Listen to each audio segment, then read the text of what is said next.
Test, test, test, test. All right, everybody. I am so thrilled to be here. My name is Erin Jackson, and I am with Stand Up Alaska, and we came all the way to D.C. to tell our leaders that we need to fully fund our government.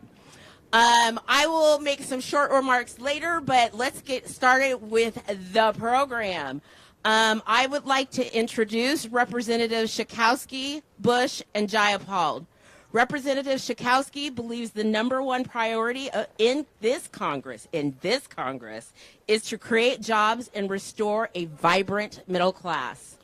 She has introduced the Patriot Corporations of America Act to reward companies that hire American workers and to eliminate tax incentives to businesses for sending jobs overseas. She introduced the Fairness in Taxation Act to create higher tax brackets for millionaires. Thank you. And for billionaires. Actually, we should have said that first. You want to come up and give some words? Awesome. Thank you. Let me just say to all the advocates who are here, I've been a long-time organizer like you are, and it is so important that you are out here today to speak on behalf of the American people, because unfortunately, we have a majority in the House of Representatives who doesn't give a darn about the American people.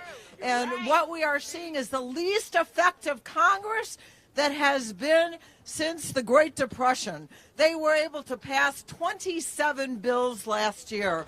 The Democrats were able to pass over 360 bills when we were in charge.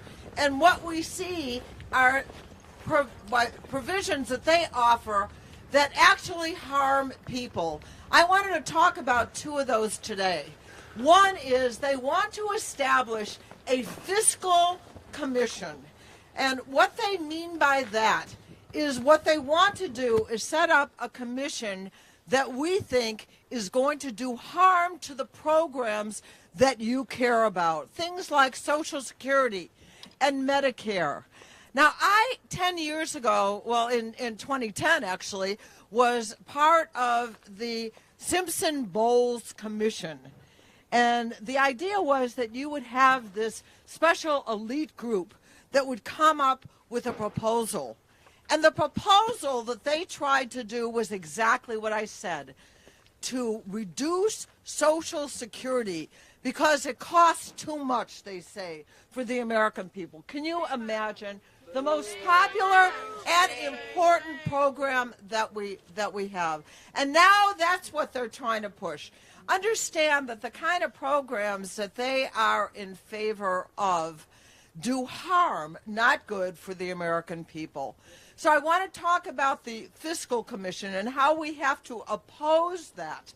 We have enough help in the Congress of the United States to come up with ideas. We don't need to have an elite commission that is going to do harm. The other has to do with the poison pills that they want to offer right now. I am the proud grandmother of a trans grandson. One of the poison pills that they want to offer to an appropriations bill would be to say that the Congress would eliminate any kind of health care for trans individuals. They want to stop women in the military from being able to travel. That's one of their poison pills. Why? Because they don't want women to be able to travel to do things like maybe have an abortion or any kind of health care. They are offering poison pills right now. You're going to hear about them at their rally on Friday, to go after women in colleges so that they can't get the real reproductive care that they need. One after another, there are about 400 poison pills that have been that they want to do. Our answer is that we have to fight back. every step of the way. And I like to say to groups like this, when we fight, we win. When we fight, we win. When we fight, we win. Have to do it. Thank you. Right. Thank you, Rep. Schakowsky. Every time I come to D.C., I see you at one of these events. You're amazing. You're steadfast. And we are honored to work with you. Thank you. Thank you. And we believe in you. So next up, we have Congresswoman Cori Bush. Cori has lived the struggles of regular everyday people endure. From the impact of skyrocketing housing costs to the payday lending to systematic racism and policing. She's lived the ways injustice in our nation holds back people in St. Louis and across America. In just her first year in Congress, amazing, Congresswoman Cori has changed the debate in Congress by introducing major pieces of legislation like the Green New Deal for cities and the People's Response Act, and led a campaign on the steps of the U.S. Capitol to prevent people from being evicted during the pandemic. That was epic. Come on up here. Woo! Thank you. And good afternoon, everyone. Good afternoon. Thank you for that introduction. And I want to start by thanking the Center for Popular Democracy, Social Security Works, and the Coalition for Human Needs and the Fair Immigration Reform Movement for convening us today in opposition to cuts to life-saving programs. Thank you. To our life-saving programs such as SNAP and WIC and TANF and more. I want to also thank my colleagues, so to Rep. Schakowsky and Rep. Jayapal, and to any others that will be coming out for being here to support and to stand up. Let me start by asking some basic questions. Why is it that our government always has money for war? Yep. But when it comes to fully funding life-saving social programs that feed, that clothe, that house people, there isn't a single extra penny to be found? Why is it that year after year our government can easily increase our already bloated defense budget, and yet there is always the looming threat of budget cuts to life-saving social programs? Coming off of Dr. Martin Luther King Jr. weekend, I think it is only fair to quote his words. A nation that continues year after year to spend more money on military defense than on programs of social uplift is approaching spiritual death. It's our money. And our government needs to get its priorities straight.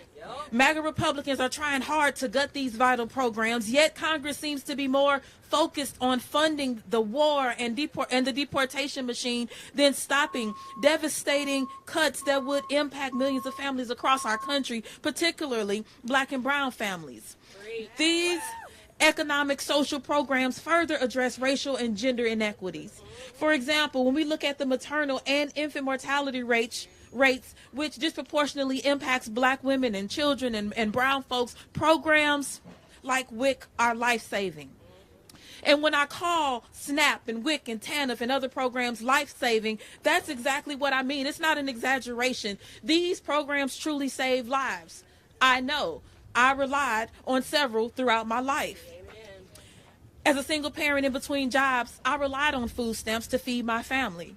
As a new mom of 2 babies living in a low-income household, I relied on WIC to get formula for my babies. These programs were critical to my and my children's survival. At the same time, while I was grateful for these programs, they weren't enough. Right? When I had my 2 babies and I was on WIC, the funds I received will only cover 2 weeks out of the month. And while I was grateful for those 2 weeks, knowing that my babies, would be fed, it was those last 2 weeks of the month that would keep me up at night. Yes, it was. I would constantly wonder how I would get the money to buy the formula to feed my babies and to keep them healthy and alive. There were other points in my life when I needed assistance that these programs could have provided, but I didn't qualify or meet the low-income threshold. I know from personal experience that we don't just need to protect these programs. We need to bolster them. We need to expand them. When you look at the soaring rent, you look at stagnant wages and high grocery prices, skyrocketing utilities, and the gender pay gap, the people of this country need and deserve our help. And frankly, as the wealthiest country in the world, we are perfectly able to provide it. And with that, I would like to end with how I started by again quoting Dr. King. He said that America, the richest and most powerful nation in the world, can well lead the way in this revolution of values. Thank you to everyone again for coming out, and thank you for your work for a more equitable future. Thank you. You're so amazing. Yeah. Another shero. I feel like I'm living the dream right here. So another shero. Oh my goodness. Okay, so in Congress, Representative Jayapal has been a leader on immigration, including fighting the Trump administration's inhumane policies of separating children from their parents and crafting legislation to create a fair and humane immigration system.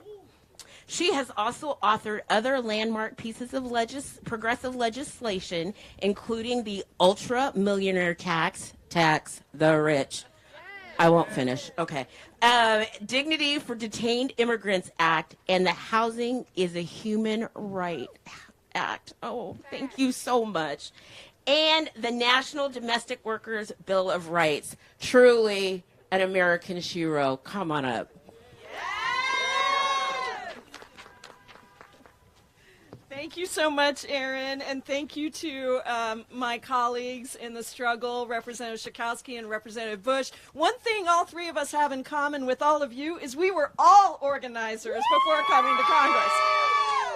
So this is the inside and outside organizing movement working together for the American people. I'm also proud to be the chair of the Congressional Progressive Caucus. Yes, we have 103 members strong, and we are so grateful to our outside movement partners, including the Center for Popular Democracy, including Social Security Works, the Coalition on Human Needs, and the FIRM Network, which I was a proud member of when I was an activist, for standing up for our values to stop poverty and hunger in the richest country in the world. That's right. Because the existence of poverty and hunger are not because of personal failings. They are because of bad policy choices, and we can reverse that today. Yes. WIC, TANF, and SNAP are programs that reverse those bad policy choices. Providing nutritious food to low-income women and children, making sure that pregnant moms and babies have the support they need to have a good start in life are not only the morally right things to do, it is also the best way to ensure self-sufficiency and full contribution of every single person for the long term. In 2022, just imagine this, WIC alone served about 6.3 million women and children per month, including 39% of all infants in the United States. But as the Republican Party continues to kick the can on passing a budget, it's estimated that without additional funding of this program, 2 million children and pregnant and postpartum adults could be turned away. And what we say to that is shame. Shame. We're the pro-life party. That's right. We are the pro-life party because at the end of the day, this devastating cut, and you know this just as well as I do, would fall disproportionately on black and brown families.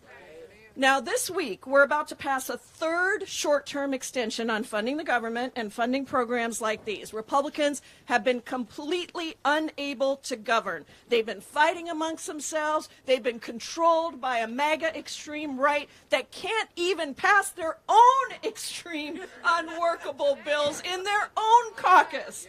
They are putting out bills that cut aid to needy families while they fund tax cuts for the richest. We've always got money for tax cuts for the richest, but never for people that really need our help. They're pushing for bills that hold Ukraine aid hostage, for cruel changes that would gut our asylum system. They are putting forward bills that increase defense spending that benefits a for-profit military industrial complex of defense contractors while they cut this funding for education and health care and workers. It ain't right. And I was just visiting a food bank in my district in Seattle, and they told me that the levels of need today match the worst times of the pandemic. In another part of my district, the food bank there told me that 1 in 3 families now relies on the food from the food bank. Lines are stretching around the block, and what are these extreme mega Republicans focused on? Impeachments, censures, and tax cuts for the rich, and draconian xenophobic border policies that will not do anything to actually reform our immigration system. Not a damn thing. Now, make no mistake, the Republican Party is still controlled by a former president who has 91 felony counts against him and tried to topple our democracy. For Democrats, we have to stand strong for our values and our people. We cannot be pulled to the right. We need to stand up and fight for low-income women and children who desperately need and deserve our support, for immigrants who seek shelter from war and poverty, for poor families right here in our country who deserve a good start to life. I want to thank you all for fighting the big fight, because I know it's tough on the front lines. And I know it's hard because you're dealing with it every single day, and it's a lot of people in despair. And I know that good organizing is about taking struggle and turning it into the power of people to make a change. And none of this would be possible without you. So thank you for bringing the stories of low-income women and children who just need a hand up in a difficult time, for reminding us yet again that hunger and poverty are just bad policy choices, and for leading a movement that can take back our country and replace cruelty with compassion, surviving with thriving, and scarcity and fear with generosity and with love. I am so proud to be a part of this movement, and we will fight for you every single day. Thank you so much. Oh my gosh, I love these women. These women are going to change our future. It's cold, so we're going to keep it moving. Okay, we have confirmed speakers, confirmed partners that are speaking with us. We have Linda. Okay, I'm going to slaughter your last name. Banish from Social Security Works. Come on up. Good afternoon. Thank you so much for having me here today. Talk a little more about one of the poison pills that Republicans are trying to force into budget negotiations. They call it a fiscal commission to hide what it really is, a death panel designed to slash Social Security, Medicare, Medicaid, and other vital benefits behind closed doors. Those aren't just my words. That's what the White House has called it.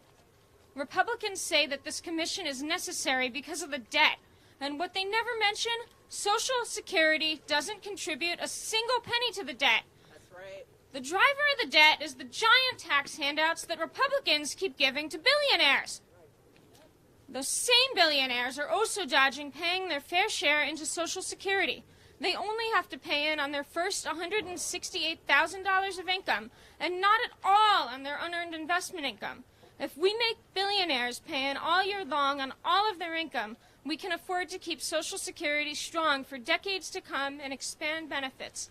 No commission needed. I want to thank the 116 House Democrats who have already come out against the commission.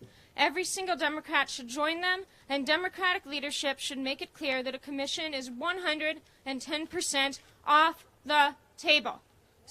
Social Security is not a negotiating chip. Thank you. All right. Thank you. Thank you. Words to live by, that's for sure. Next up, we have Deborah Weinstein from the Coalition on Human Needs. Hello, everyone. It's cold, and it's just that much more reason to thank you for what you do. You are the essential part of our advocacy. The Coalition on Human Needs is very proud to be part of this effort with Center for Popular Democracy and Social Security Works, other wonderful advocates. We need you. Your signs that say families need WIC, SNAP, TANF, that say no more racist border policies, that say, Congress, we are watching. Thank you, I was looking for that sign.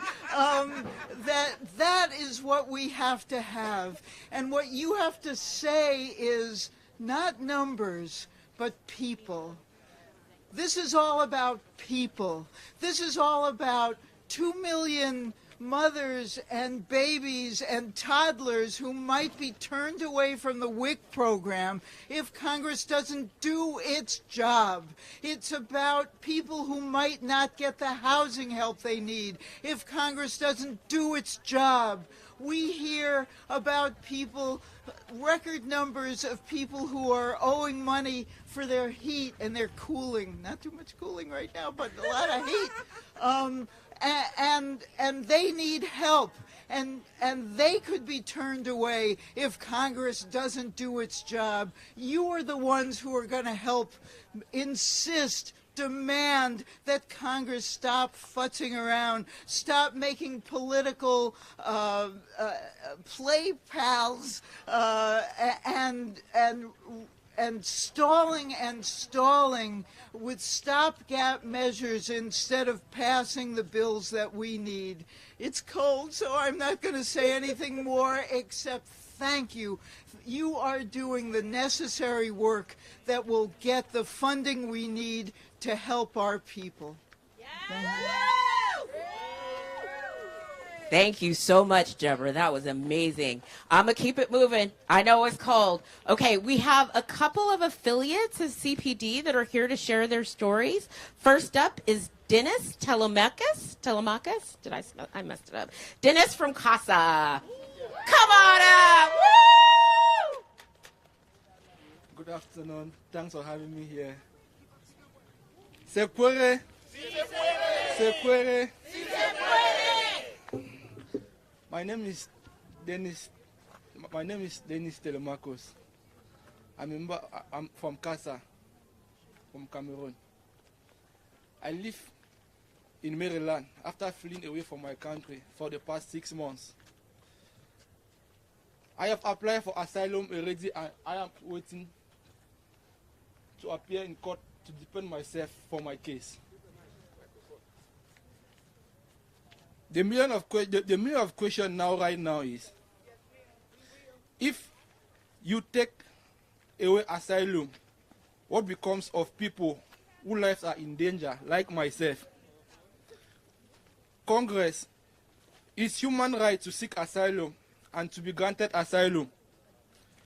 Please do not criminalize asylum seekers by taking funds from asylum programs and deport us into our debt. Please do not criminalize asylum. I do not want to die. Do not criminalize asylum. Thank you.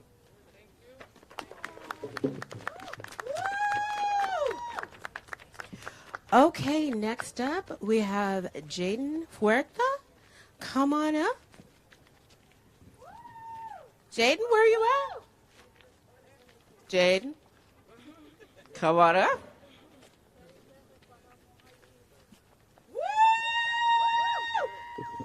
Hello, everyone.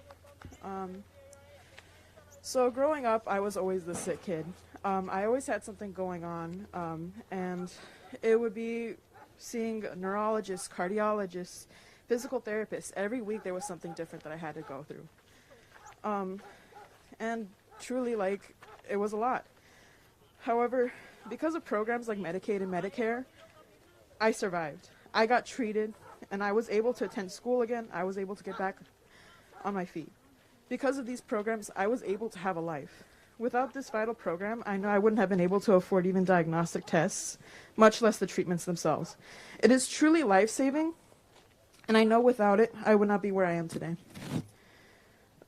So I please ask that we continue investing in these programs and, help people out. Thank you.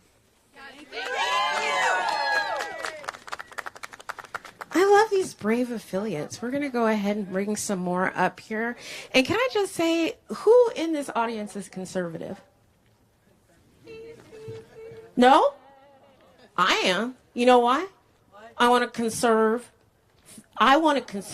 families. I want to conserve the environment. I want to conserve our rights.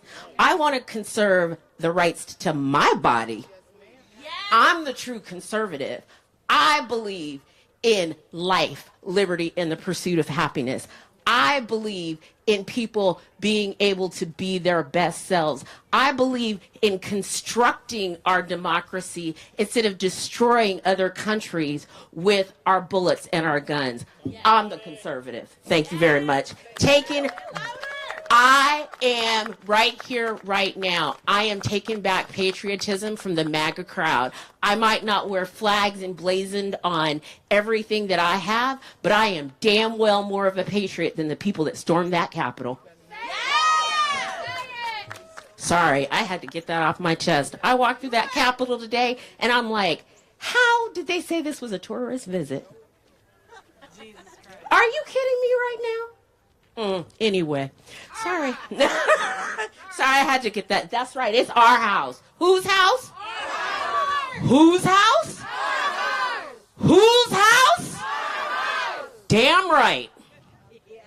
Okay, I'm going to bring up some more affiliates. We have Yemi Benitez from Make the Road. Yemi, you want to come on up?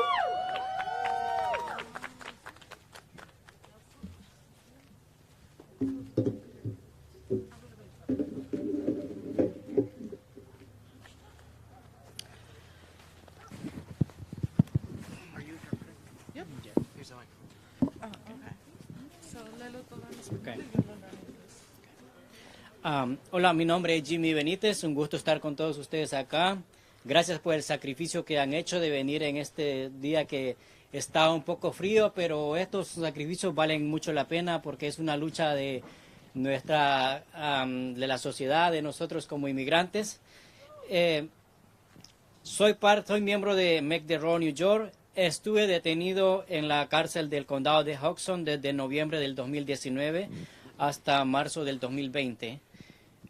Los más de 4 meses que pasé detenido bajo custodia de ICE fueron algunos de los más difíciles momentos de mi vida como detenido inmigrante y solicitante de asilo. Me aterrorizan las propuestas antiinmigrantes como las deportaciones aceleradas en todo el país, cambios en el proceso de asilo y hacen aún más difícil las entrevistas por temor razonables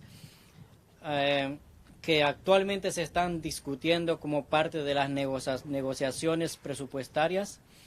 Es vergonzoso que programas esenciales como el WIC y Head Start están en la tabla de cortar, mientras que el Departamento de Seguridad Nacional y ICE obtiene aumentos presupuestarios para criminalizar, detener y deportar aún más a los inmigrantes.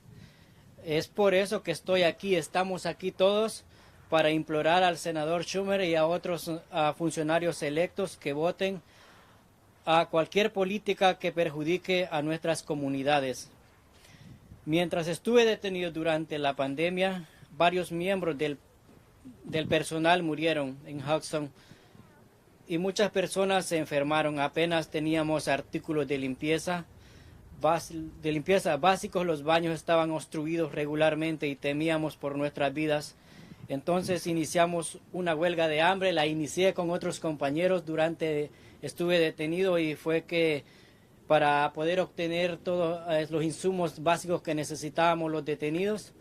Y creo que las luchas se inician desde un punto que nos sentimos vulnerables y creo que esa huelga de hambre para mí fue lo más importante, donde yo empecé a organizarme y a organizar con las organizaciones después que salí de detención.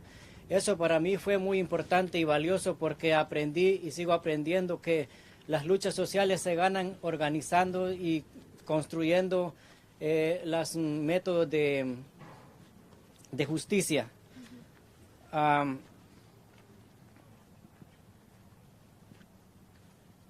También llevamos 4 años de pandemia y los centros de detención aún enfrentan estas terribles condiciones.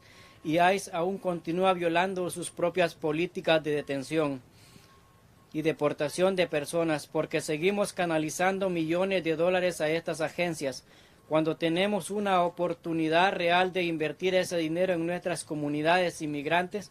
Para mí está claro que los inmigrantes no somos peones políticos.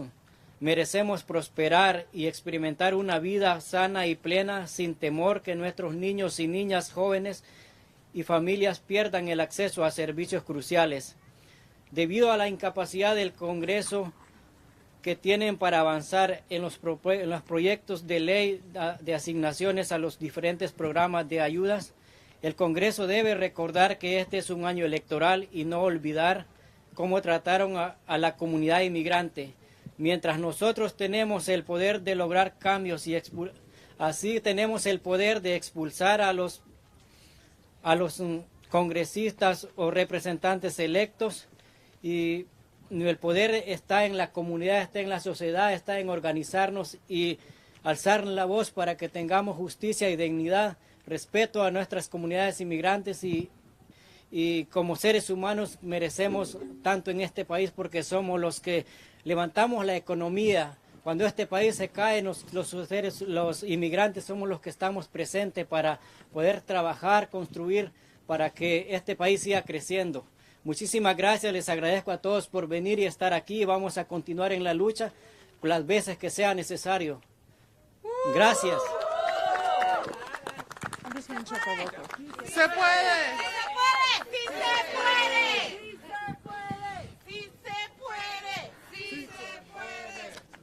Hi, everyone. I'm just going to translate Jimmy's testimony very briefly. I'm Luba, organizer with Make the Road New York. So Jimmy said, my name is Jimmy Benitez Lopez, and I'm a member of Make the Road New York.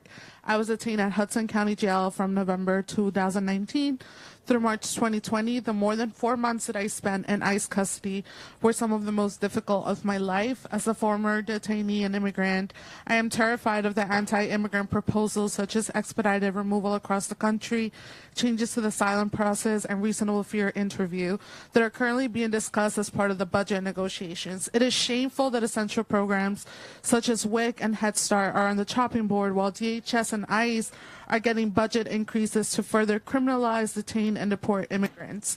That is why I'm here today to implore Senator Schumer and other elected officials to vote no on any policies that will harm our communities. While I was detained during the pandemic, several staff died at Hudson and many people were sick. We barely had any basic cleaning supplies and we felt scared for our lives. So we started a hunger strike to demand our freedom, or at minimum to get basic supplies to take care of ourselves. We're 4 years into the pandemic and detention centers still face these terrible conditions, and ICE still continues to violate their own policies on detaining and deporting individuals. Why do we continue to funnel millions of dollars to these rogue agencies when we have a real chance to invest that money back into our communities? It is clear to me that immigrants are not political pawns. We deserve to thrive and experience healthy and fulfilling lives without fearing that our children and families will lose access to crucial services because of Congress's inability to move the appropriation bills forward. Congress, you must remember that this is an election year, and we will not forget how you treated the immigrant community. My people, we hold the power to make change, and we will vote electeds out who do not support our Black, Brown, LGBTQ, and immigrant communities. Thank you.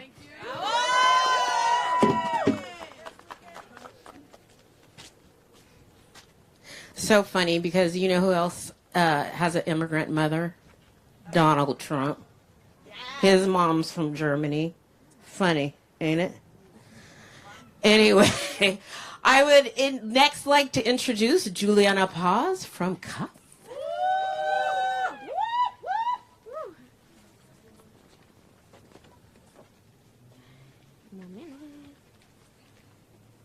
Okay. Buenas tardes, mi nombre es Juliana Paz, soy parte de CUF y también miembro de las Doñas. Vengo a representar vengo a representar a muchos, la verdad.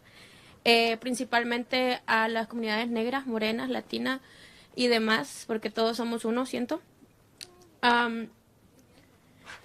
Sabemos de la clara postura de CUF contra los compromisos presupuestarios que respaldan políticas fronterizas punitivas y colocan los presupuestos republicanos en el contexto más amplio de un asalto prolongado a las familias.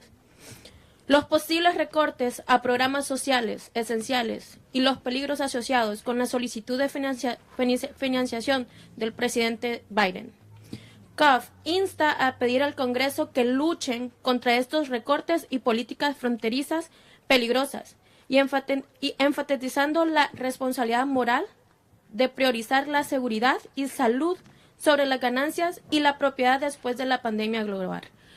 Gracias, compañeros, por estar acá, por darme la seguridad de levantar mi voz y de levantar a muchos que aún no se atreven. Gracias por su liderazgo día a día. Gracias. I'm just gonna translate. Juliana Paz, she's a CUF member and a member of Las Doñas Academy. CUF is in Brooklyn and Queens, representing over 15,000 members, primarily Black, brown, and immigrant New Yorkers. We know CUF's clear stance against border compromises that support punitive border policies and places Republican budgets in the broader context of a prolonged assault on families. Compromises, such as potential cuts to essential social programs and the dangers associated with President Biden's funding requests.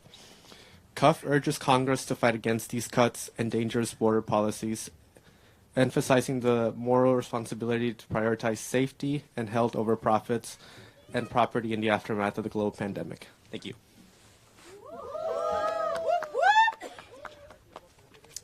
Okay, keeping the program moving. Last but definitely not least of the affiliate folks from Ohio Organizing Collaborative, I would like to introduce Bishop Christian Omar Medina.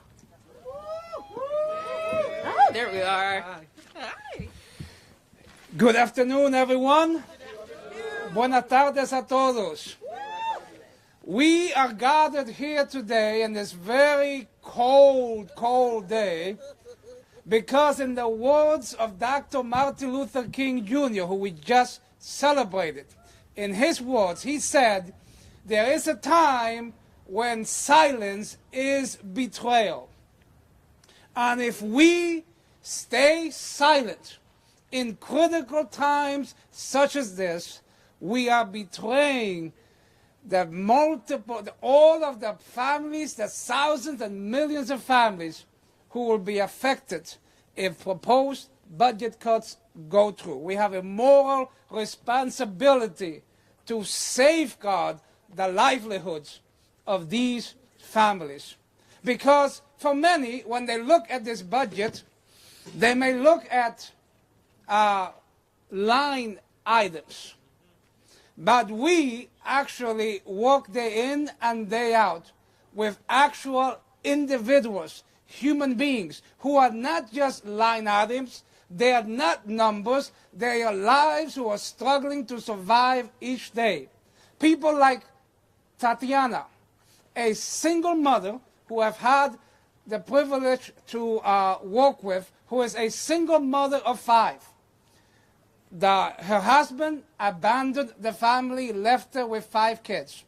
If it wasn't because of these crucial programs such as TANF, WIC, Head Start, and others, she would not have been able to raise those children and accomplish what she has accomplished. Despite all of the things that she was struggling with, she went to college, she became a professional, she's working at a hospital, and with the income that she's making now, she's sustaining all 5 of her kids. But it was programs such as the ones that we're fighting for that made it possible for that single mother to make it to the other side. So therefore, today, we are gathered here to remind everyone that we will not go quietly into the night. We will oppose any budget cuts that go under the Responsible Fiscal Act. And if it's not us, who? And if it's not now, when? Thank you so much, and God bless you.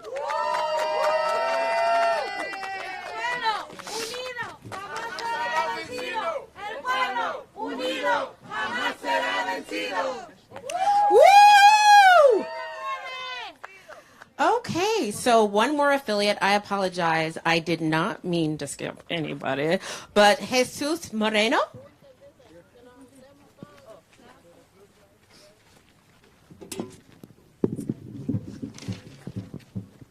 Buenas tardes, mi nombre es Jesús Moreno, soy un líder con Unidos Minnesota y somos un miembro de la Red Firm. Good afternoon, my name is Jesus Moreno. I'm a leader with Unidos Minnesota and we're a member representing the Firm Network.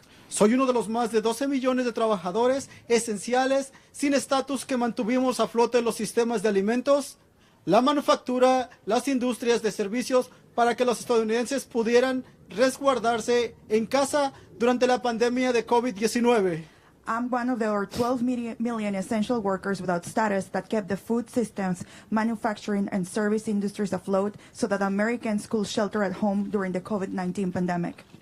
El impacto total del sector alimentario e industrial se valora en 7.43 trillones de dólares.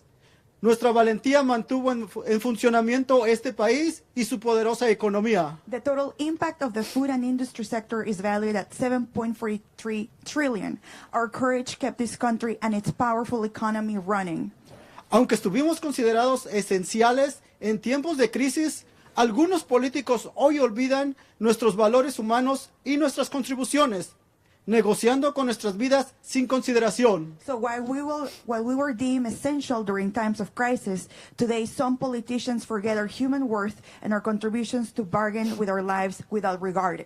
Y escuchamos que estos políticos quieren expandir la detención de inmigrantes y aumentar los arrestos, causando la separación de nuestras familias, debilitando la protección otorgadas a través del asilo y eliminando la libertad condicional de inmigración. We hear that these politicians want to expand detention and enforcement, separate our families, gut the protections granted through asylum, and throw away our immigration parole. Actualmente, el presidente Biden y el Congreso de Estados Unidos están negociando nuestra humanidad, los derechos de los seres humanos y las protecciones de inmigrantes y refugiados en este país. Currently, President Biden and the U.S. Congress are negotiating our humanity, the rights of human beings, and protections of immigrants and refugees in this country. Nuestros trabajadores esenciales, inmigrantes y refugiados son más valientes de lo que ustedes se imaginan. Our immigrant and refugee essential workers are brave beyond measure. Necesitamos que el presidente Biden y el Congreso igualen nuestra valentía, la valentía que demostramos cuando este país más nos necesitaba. Nos pusimos al frente por este país y ahora necesitamos que el presidente Biden y el Congreso nos pongan al frente. Cumplan su compromiso y palabra, protegiendo nuestros derechos y nuestra integridad. We need President Biden and Congress to match our courage, the courage that we demonstrated when this country needed us the most. We showed up for this country, and now we need President Biden and Congress to be the line of protection and defense and deliver his commitment and honor their word by protecting our rights and our integrity. Presidente Biden y Congreso, brinden alivio, brinden recursos y cumplan la promesa de este país. President Biden and members of Congress, bring relief, bring resources, and make good on the promise of this country. Fight, fight, fight! Asylum is a human right! Fight, fight, fight! Asylum is a human right! Fight, fight! Asylum is a human right! Fight, fight, fight! Asylum is a human right! Fight, fight, fight! Asylum is a human right! Fight, fight, fight! Asylum is a human right! Thank you. Thank you.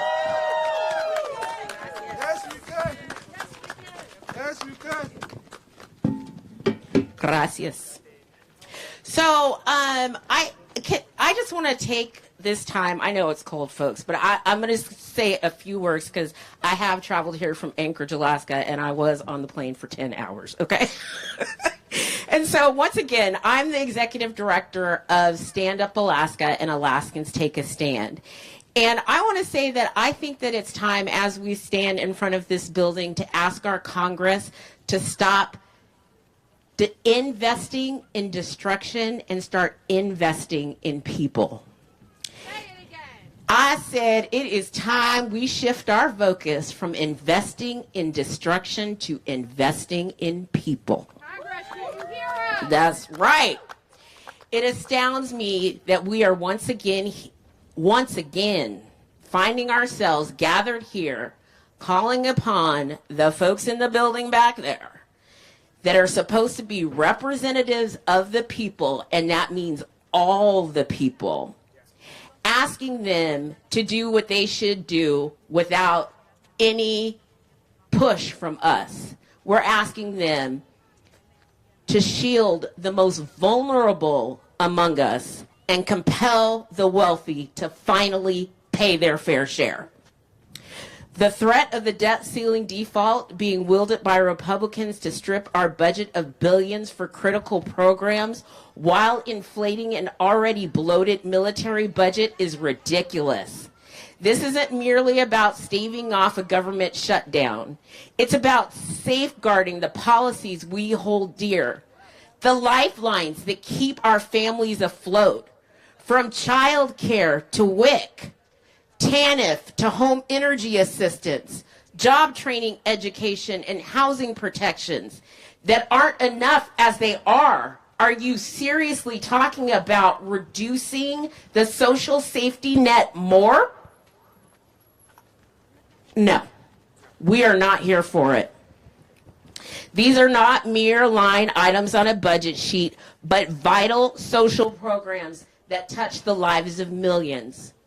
We must make them vow to protect the most vulnerable in our communities, including undocumented immigrants and asylum seekers. Congress must uphold the rights of asylum seekers, a point we championed during the Trump presidency and will continue to emphasize now.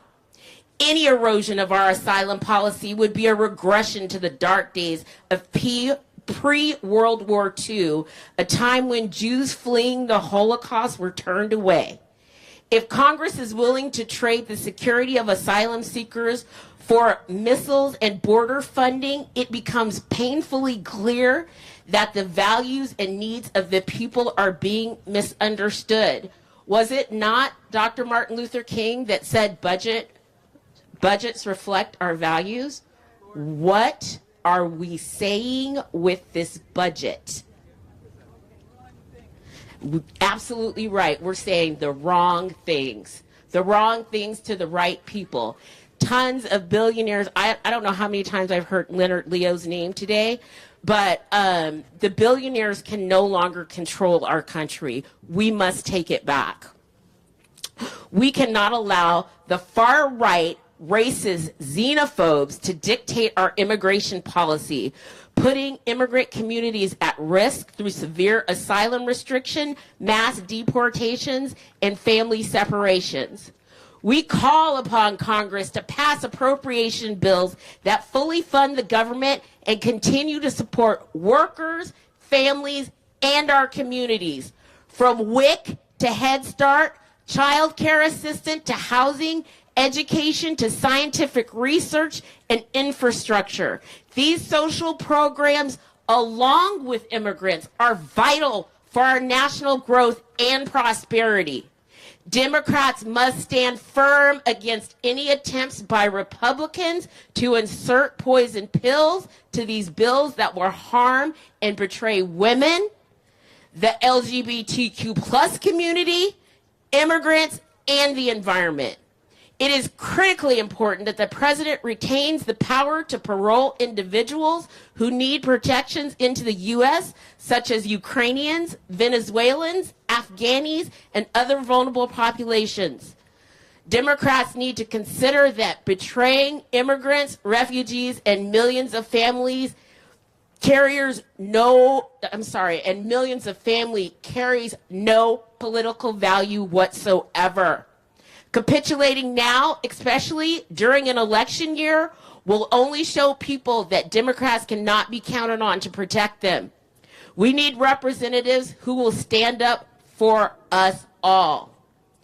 In conclusion, I call upon you, our elected leaders, to make the right choices, to prioritize people over politics, to uphold our shared values, and to protect the most vulnerable among us.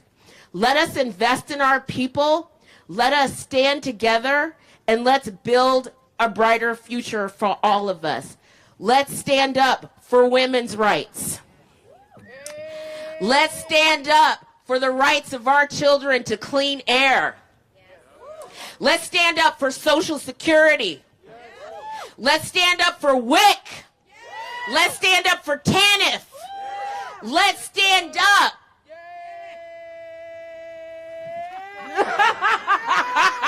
She just gonna stand up for everything. Let's stand up for us. Let's stand up for our communities. Let's stand up and fight back.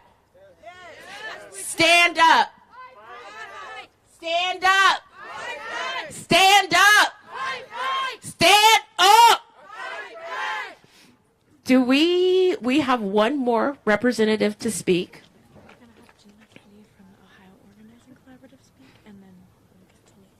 Oh, okay. So I'm sorry. We're going to have Gina from the Ohio Organizing Collaborative speak, and then we will have Rep. Tlaib.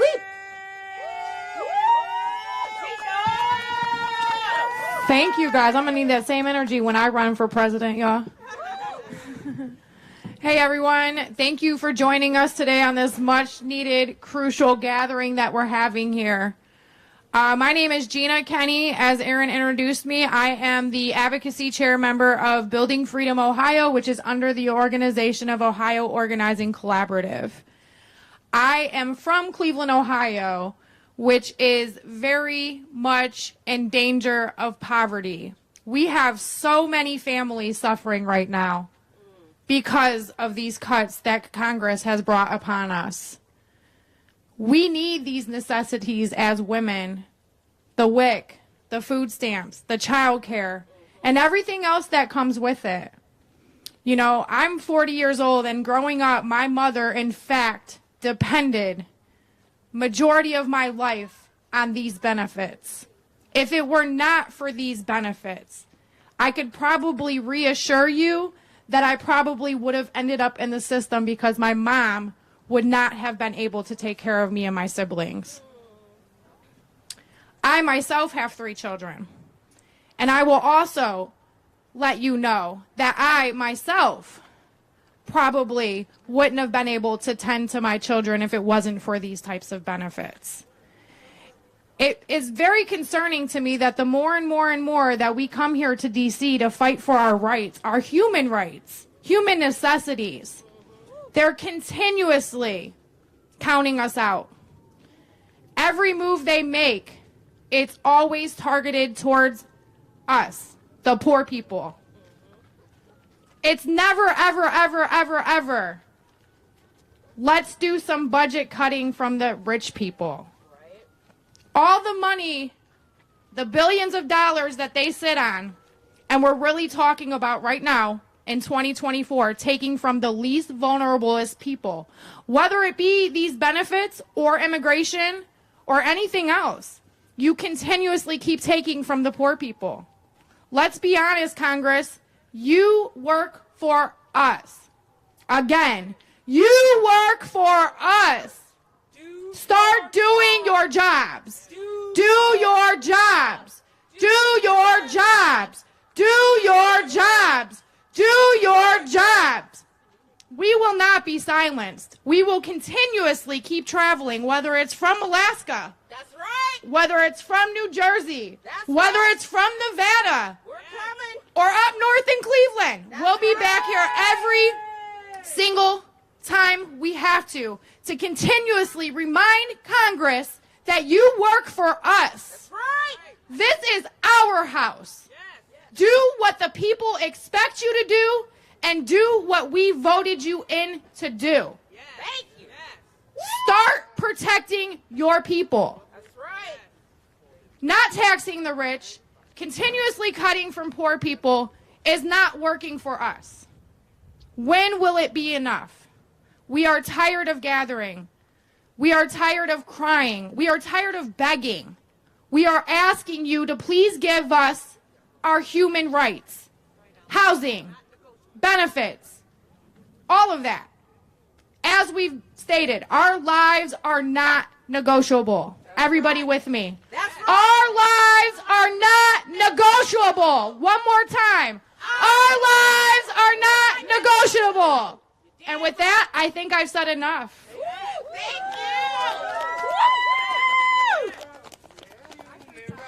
Okay, so right now we have a woman that needs little to no introduction. Representative Tlaib. Throughout her time in office, she's focused on helping constituents get through everyday challenges while holding corporate polluters and billionaires accountable for taking advantage of the communities she represents. A bold, transformative leader and public servant, as well as a daughter of Palestinian immigrants.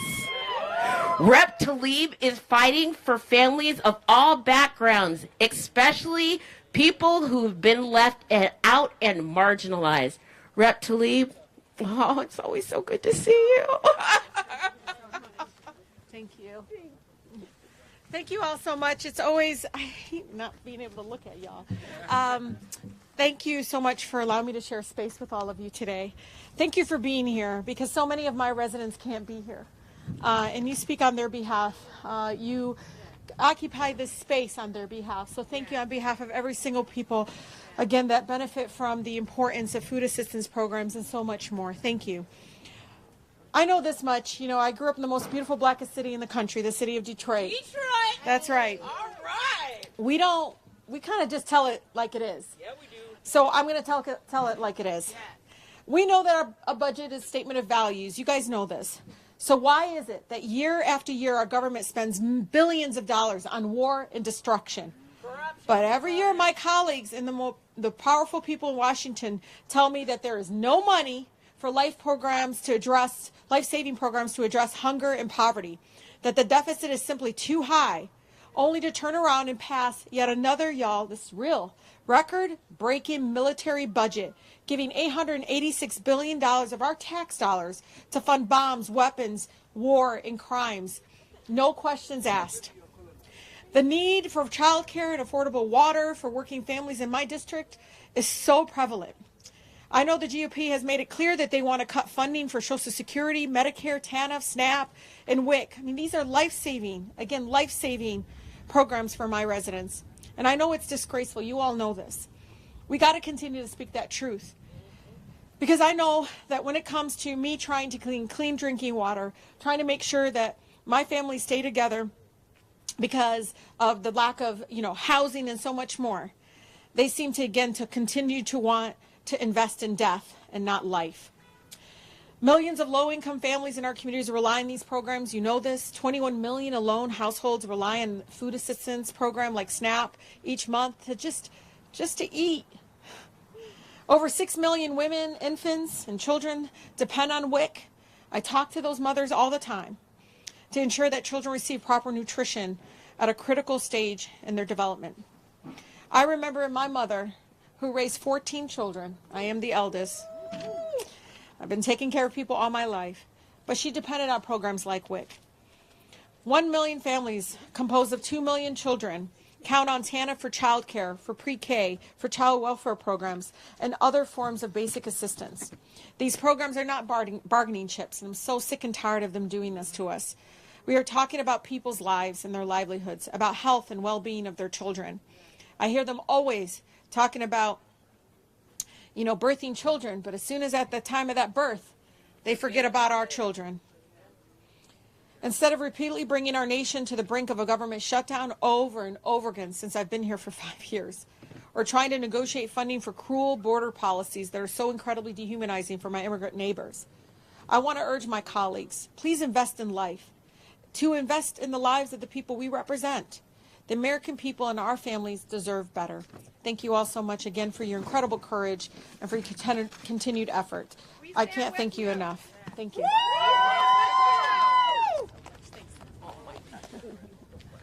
My mom's from Detroit. I just want you to know that. Motown. All right. And thank you for helping bring that city back, for real. We are going to close out, but in closing, I want to reiterate what she said. It is really time to invest in people and stop investing in death. Like, that is really powerful. And our government seems to want to just invest in death. And quite frankly, we're here for the people, right? Because the power of the people don't stop. Say what? Ain't no power like the power of the people, because the power of the people don't stop. Ain't no power like the power of the people, because the power of the people don't.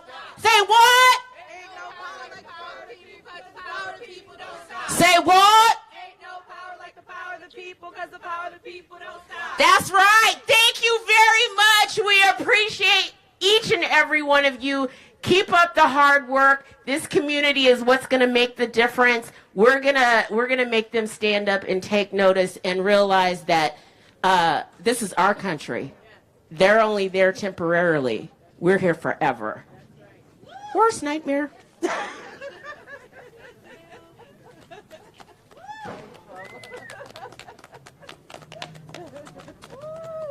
it's cold.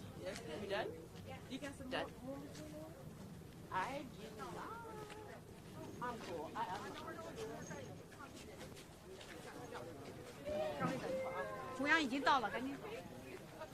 know I had